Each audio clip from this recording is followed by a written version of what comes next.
And so as we kind of come together this morning, this fall morning, because it's probably one of the first true fall mornings that we've really had. It's a little rainy, it's fall. Everybody, I see jackets. We're starting to feel like the school year's really going. We get an opportunity to talk about beauty, which in this area is such a neat thing because, we live in the Smoky Mountains.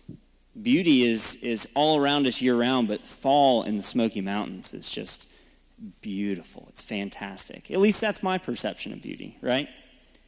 And so today I get to have an opportunity to welcome to you an artist, someone who is very near and dear to me. He actually goes back 15 years ago, was a young man that I had the opportunity to be friends with, to share a room with for a period of time in school, and have just watched him do great things in the art community from Lebanon, Ohio. So he has made a trip down today, and he's going to share with us some concepts of beauty. He's going to share with us some of his talents, and I really am just ecstatic to welcome Reuben Smith to the stage. Just give him a welcome. So I do the typical experience of going to school just like all of you did, right? And so come on to campus, and my parents walking around, and we're going from session to session, and I get to tell this because we are good friends, and there are very few opportunities to poke at your good friend on stage in front of all these people.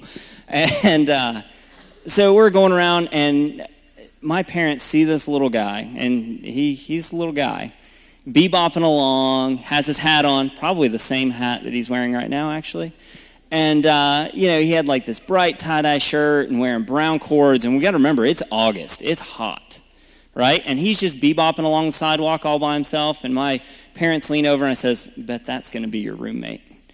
And so we finally get to the dorm. We go to check in.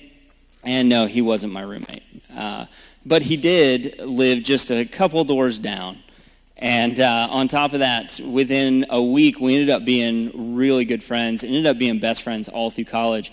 And I poke fun at my parents all the time about that because it was one of those opportunities that I had to, hey, you were probably poking a little fun, but he ended up being one of the best things that has happened to me personally. And that happened in my first year of college. That was my experience a week into school, a time that's already passed for you. So when you think about that, think about the people sitting around you, sitting next to you that you decided to hang out with last night and get up and come to this Great Ideas lecture with this morning. Where are they going to be in 15 years? Was that 15 years ago? God, I know. So where are they going to be in that 15 years? Where are you going to be?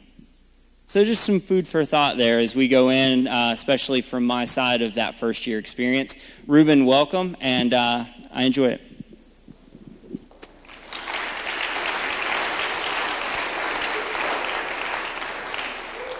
It's my hope today that whatever it is I communicate to you guys, it's real, right? Okay?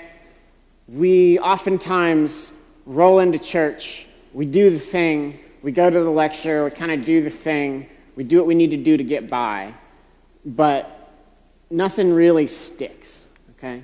And Tommy just talked about an experience in life that for him stuck, okay? He wasn't just going through the motions, he lived it, he felt it, he breathed it. We are in each other's lives and probably will be until one of us departs this earth and then maybe then some more. And that's beautiful. So I hope you're going to walk away today with just eyes that can see beauty, recognize it for what it is, and that as you go about your day and your week and your month and your years, that something sticks. Okay? That is the hope. All right, so here we go. Beauty. Next slide. Beauty. Beauty.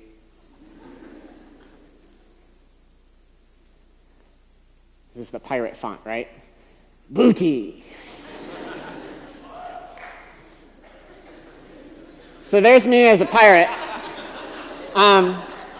In my day job, I have the best job in the world, by the way. I am the director of camping services for the largest YMCA in the country.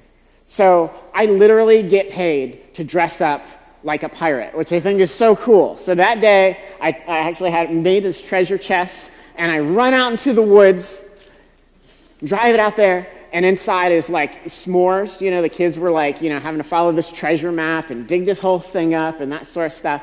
And I bury the treasure, and I'm dragging the thing out there, and I'm in this pirate costume doing this whole thing. And this mom and her child just happened to be like walking along our nature trail there at the Y, and they see me. And I'm like, yar, you know, and stayed in character the whole time. And the kid was like, this is great. And the mom was like, who is this strange man, and what is he doing in the woods? You know, so I have a fantastic job. This right here, this is my staff from last year. If you are looking for a summer job that is going to transform the way that you think about the world, you need to consider being a camp counselor. If you're looking for a summer job where you want to make money, do not be a camp counselor, okay? There is no money in it, but your life will be transformed. And I got started at the Y 17, 18, 19, 20 years ago. What it was, 97. I'm an artist, so I suck at math, okay? Figure that out. Tell me afterwards. I got started at the Y, and I've worked at that Y every summer since then. And part of me thinks, you know, are you crazy? But there is an addictive quality to being able to go in and impact people's lives. And the folks here that are professors, that are folks like Tommy who are pouring into you guys, do what they do because they feel that is going to be a way that they can put a mark onto this world, that they could just move it just a little bit by pouring into you guys and setting you loose to go out and do wonderful things, to do beautiful things. So recognize that every day that you're here at school. And don't miss that, okay? So being a camp counselor, had a wonderful staff this past year. Oh, and as we mentioned, I'm an artist. Ever since I was a kid, I have always drawn. When people don't know what to get me for Christmas or my birthday, I end up with a drawing pad and like pencils, and it's the best gift ever. But, you know, as an artist, you know, you're looking at the outward stuff, and you're trying to like pull that in and project it onto a thing. And I've always thought that, you know, I think it's cool that as an artist, I have felt this special kinship with God, okay?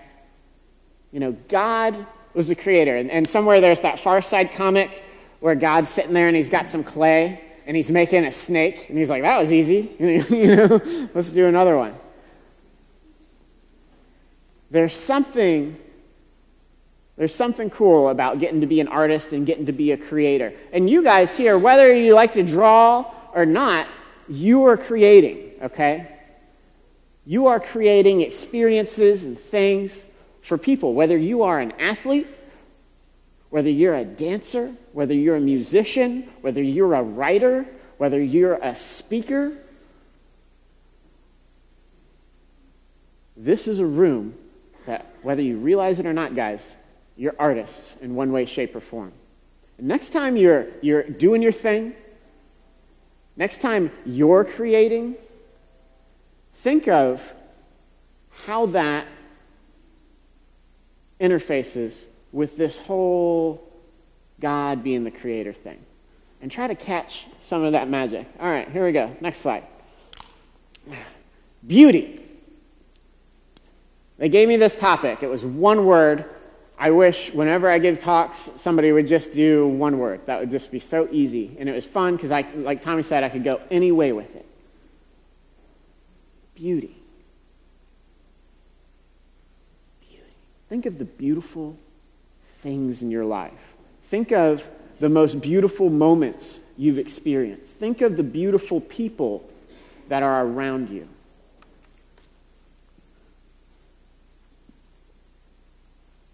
So as a good investigator, I'm diving into this topic, and I'm always thinking, hey, what's a good investigator do? They follow where the money is, right? Okay?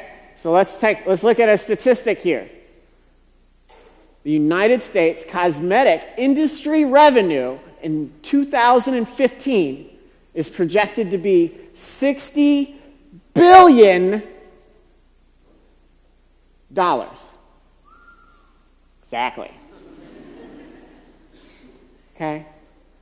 What does that say about culture, about this country? It seems like, that we value what we call beauty, right? I love The Price is Right, okay? I hate when I watch The Price is Right and every couple of minutes they throw a bunch of commercials on about products that are completely unrelated to me as a 33-year-old man, okay? I think that that's kind of annoying. But this culture, this society has said, for women, you guys are expected to live to this standard, to spend this much money, to put this much time and energy to this whole outward thing, and that's expected of you. And guys, you need this shampoo and this hair product and blah, blah, blah, blah, blah, blah. $60 billion of that. And the thing is that number tells me that somebody out there, maybe not Carson-Newman students, but somebody is believing that. Okay? Here we go. So there's where the money went, and then now we have this. We had the fashion industry. If there's an industry that is completely, just totally befuddling to me, it's this high-end New York sort of fashion thing that they got going on. And the heck of it is I'm searching for just kind of an image to show you guys, and I didn't feel comfortable with the images that I was finding. I was like, it's going to be kind of in a church setting, it's Carson-Newman, it's this Christian school. I couldn't show you. So what I did find was way better. I found the really ridiculous runway picture. So here we go. Here's the first one. Yeah. I want that for camp. I would do so much with that. It's like spaceship snuggle guy. Okay. There we go. Next. There you go. Even better. Bald pit girl. Yeah. This one at least I kind of like, okay, she's a tree. That's nice. That's pretty. I'm trying to understand this, but I'm not. And I'm just like, these people, they're making really good money out of New York to have these people walk down this runway in these things. And it's just like at a certain point, I'm just like, is this it? If that's, New York, that's really respected. That's the high end. That's supposedly where it's at in this whole fashion industry sort of thing. And we get ball pit girl, that just doesn't. So I was like, okay, maybe I'm at a little bit of a dead end. And I was like, all right, Google, give me one more good image. Just lay it on me, all right? Here we go. I was like, okay, New York fashion industry, that is not where it's at. You have no answers or no value for me in my quest to understand beauty, okay? So let's go to the other coast. Let's go to Hollywood, and let's see what, a famous starlet might have thought on beauty. So here we go. Oh, even better yet. Did anybody see this? Okay. I didn't bring the clip, but you can go to the next one. This is a girl. Her name's Amy Pence Brown, and she went to a farmer's market somewhere out. I think it was up in the West Coast, Idaho, Boise, or whatever. And she stood in the middle of the farmer's market, just like this. And she stood blindfolded, and she had a marker in her hand. And then that chalk sign in front of her, which basically invited people to draw on her body while she was standing there to help her deal with the inner demons that she'd been battling her whole life of self-image. That's perpetuated maybe a little bit by these New York runway folks, maybe a little bit by the TV that we're watching, by the commercials, by the advertisements, by the stars and the music that we listen to. You can go to the next slide. I love this. Somebody wrote on the back, "You are very beautiful." You are very beautiful. And I'm just going to take a second, and I know preachers and pastors do this. Ladies, this is true. This is true.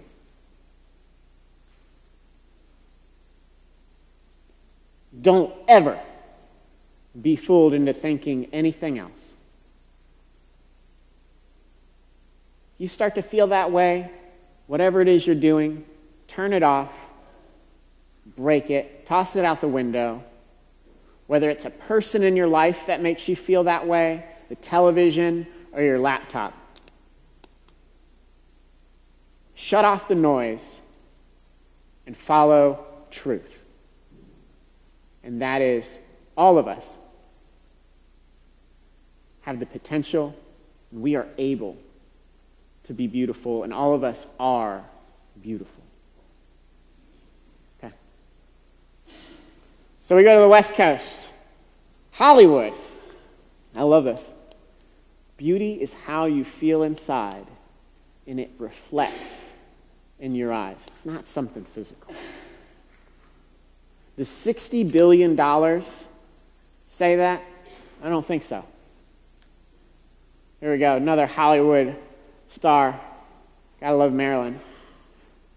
She says, "To all the girls that think you're fat because you're not a size 0, you're the beautiful one. It's society who is ugly." Okay? So we got Sophia and Marilyn. Got your back on this, ladies. So if anybody ever tells you different, send them to them. Marilyn will totally lay somebody out. She was a tough girl. Love that lady. All right. Oh, and here's one more. I love this. Yeah. Audrey Hepburn. Makeup can only make you look pretty on the outside, but it doesn't help if you're ugly on the inside, okay? Unless you eat the makeup. I felt like I did that maybe once as a kid. No, it turned out. Okay. All right.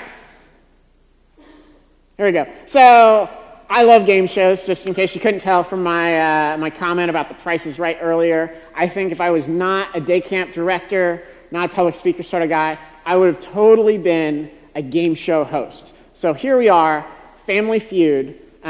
I didn't bother looking up the theme song music because that's really corny, but you guys are going to help me with the sound effects, okay? So if we guess wrong, there's the X, which makes what noise?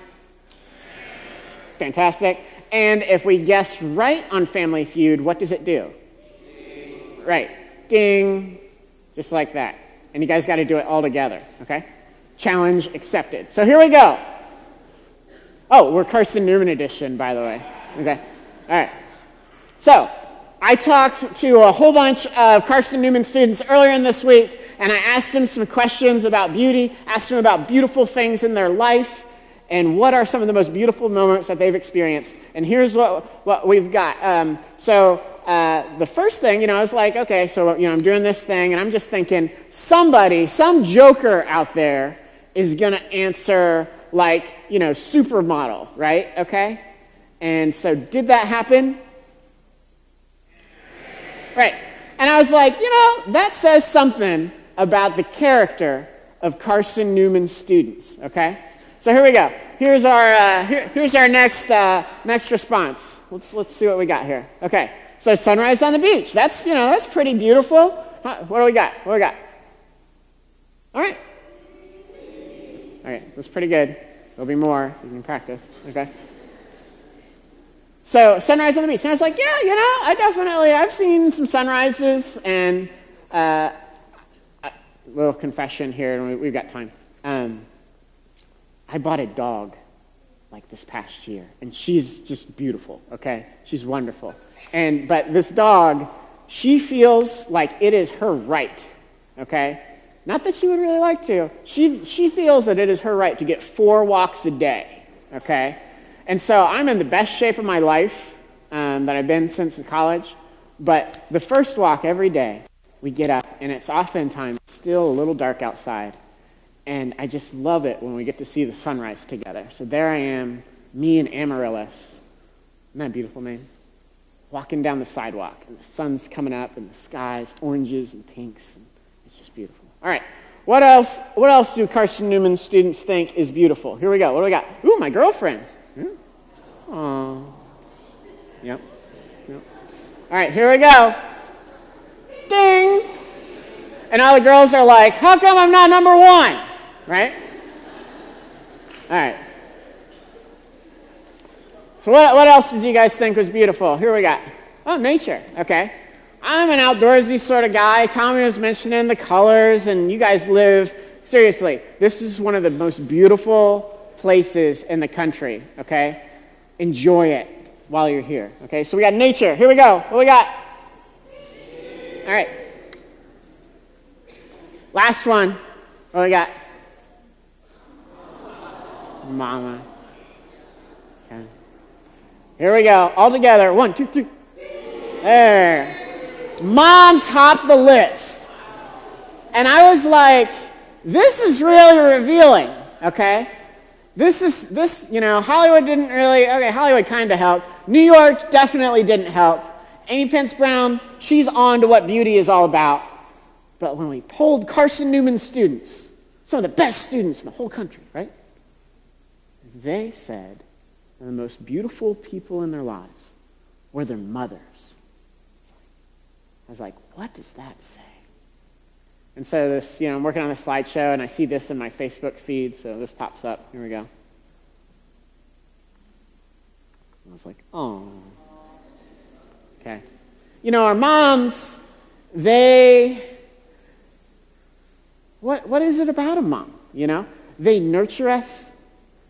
When we're kids, they just took care of everything.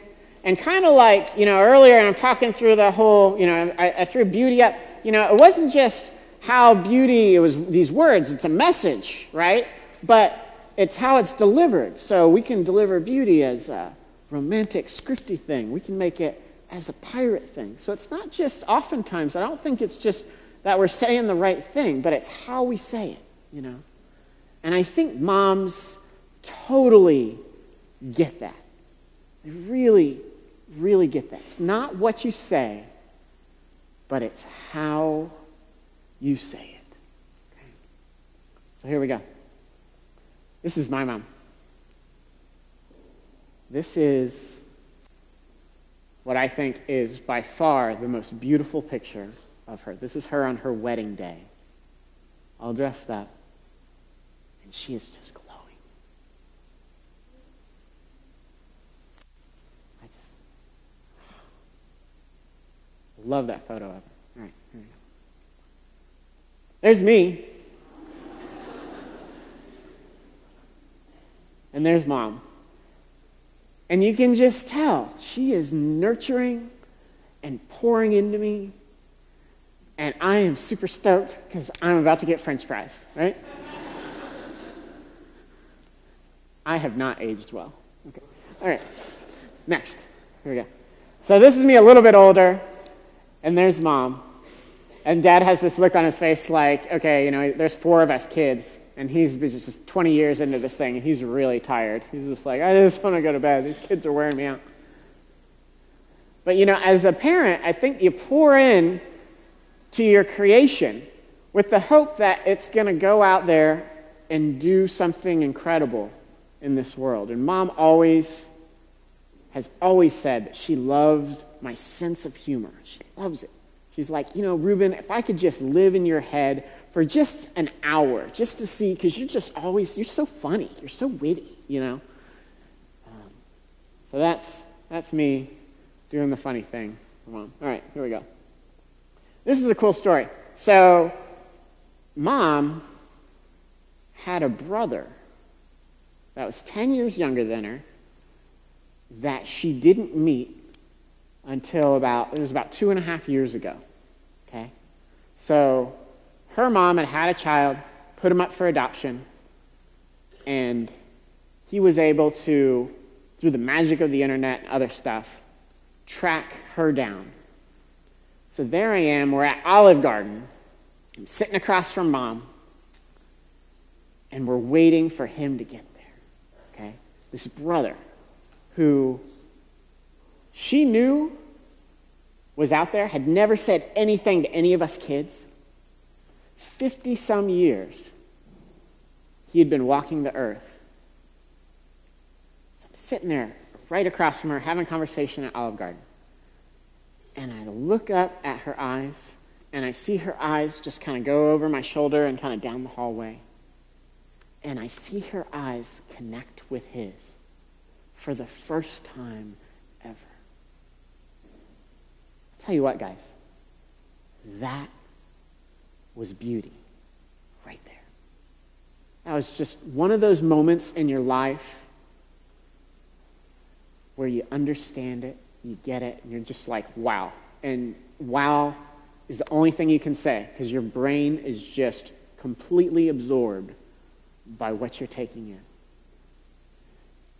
And they just connected, and they talked for hours and hours, and I had to go back to work. He ended up dropping her off at my house like 12 hours later in the middle of the night, because they'd just been hanging out and catching up. And my mom, I'm going to tell you this, she is not the most social, sort of outgoing person, okay? After meeting me and watching me talk for 20 minutes here, I'm like, how could that ever possibly be, Reuben? Okay, next slide, okay? Mom was most at peace when she was out in nature, when she is out doing her thing. She loved being outside. She loved the flowers. She loved the tree. She grew me up with an appreciation for all of this stuff. Mom didn't understand people, and oftentimes people didn't understand Mom, okay? But when she was out there in her element, doing her thing, that was this other sort of beautiful moment that I would see.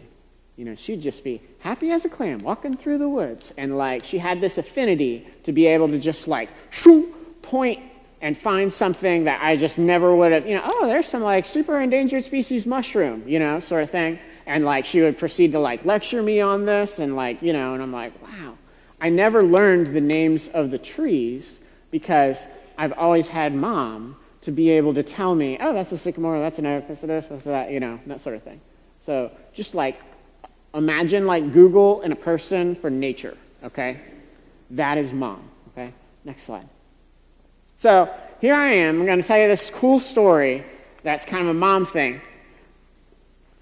Every morning at camp, I get to lead this devotion thing. And I'm singing a song with the kids and having fun. So this year, June 5th, it's about 9:15 in the morning, and I'm leading the kids in song, okay? And suddenly,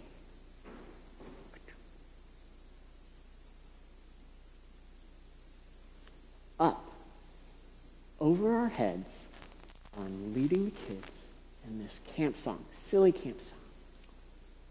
We get buzzed by a flock of geese that were flying 10 feet over our heads.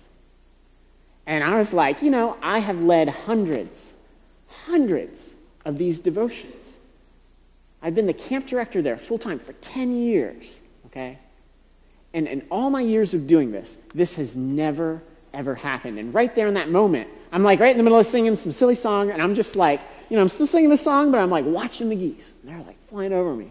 And I was just like, I get done with the song, and I was like, that was really cool. I was like, the geese, we tried to coordinate, like a flyover for when we were doing the Pledge of Allegiance, but they were just a little early for the song. Sorry, kids. And they all kind of had a chuckle,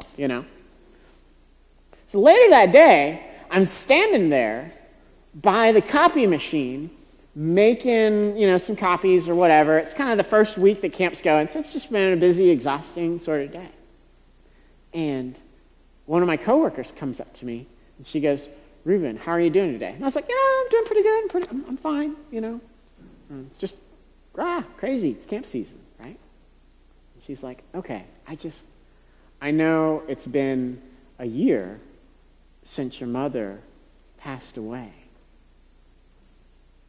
And I stopped, and I hadn't even thought about that.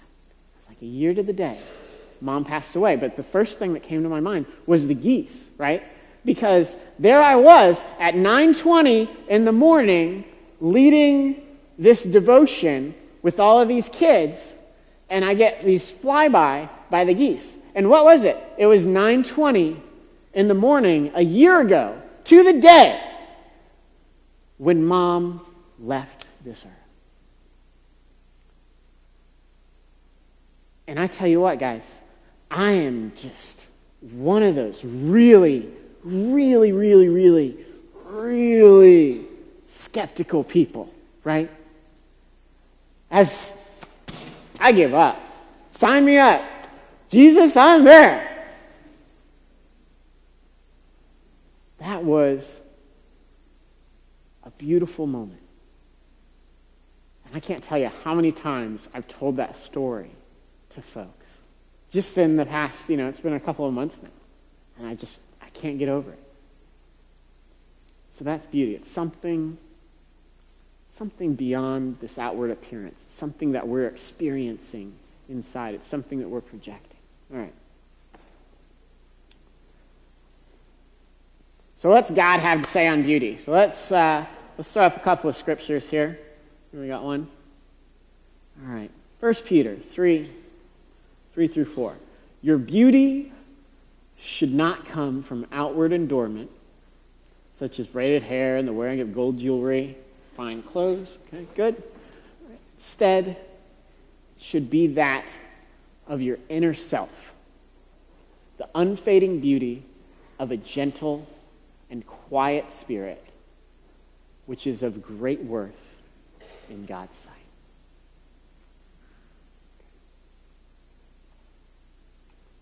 Next. But the Lord said to Samuel, "Do not consider his appearance or his height, for I have rejected him." The Lord does not look at things that man looks at. Man looks at outward appearance, but the Lord looks at the heart. The Lord looks at the heart. I want you guys to walk away from today. I want you to look inside. Where's your heart at? What are you spending your time on? What are you doing? Is the world a more beautiful place because you're walking and breathing it?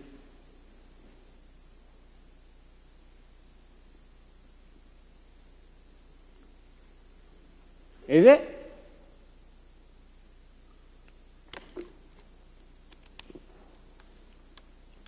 We're all going to take part in something here in the next couple of minutes. And I want you to really experience this. And remember, it's not just what you're saying. It's not just what you're doing. But it's how you are doing it. I'm an artist. Join with me as I create.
Guys, it is not what you say or what you're doing,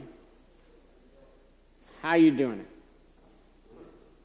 You know, I think when we see beautiful things, and when we talked about just a couple of beautiful moments in my life earlier today, the common thing I see with all those things is in some way, shape, or form, that beauty points to God, right? When we do beautiful things in our life, it's not about us. It's about Him. Amen? Guys, have a wonderful day. Thank you so much.